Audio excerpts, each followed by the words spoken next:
नंदिनी जीवा लपवतात घरच्यांपासून सत्य.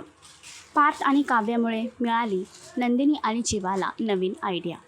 लग्नानंतर होईलच प्रेम या मालिकेच्या अपकमिंग ट्रॅकमध्ये एक नवं वळण पुन्हा प्रेक्षकांना पाहायला मिळणार आहे. यातच आता एकीकडे काव्या आणि पार्थ हे दोघेही आपल्या येणाऱ्या नव्या पाहुण्याची वाट बघत आहेत, तर दुसरीकडे जीवा आणि नंदिनी यांचा हरवलेला आनंद घरच्यांसमोर कसा मांडता येईल यावर चर्चा करत आहे. आणि ते बसताना पार्थ आणि काव्यामुळे एक नवीन आयडिया सुचते. काव्याचं बाळंतपण होईपर्यंत नंदिनीला ती प्रेग्नेंट आहे असं दाखवायचं आहे. त्यामुळे ती आता पोटासमोर उशी बांधून घरच्यांसमोर वावरणार आहे. तर जीवा आणि नंदिनीने ठरवलेली ही आयडिया पार पडेल का? तुम्हाला काय वाटतं हे कमेंट करून नक्कीच सांगा. आणि अशीच अपडेट जाणून घेण्यासाठी तुम्ही आमचं चॅनल डेली चक्कर रिजनल तर लाईक, शेअर आणि सबस्क्राईब नक्कीच करा.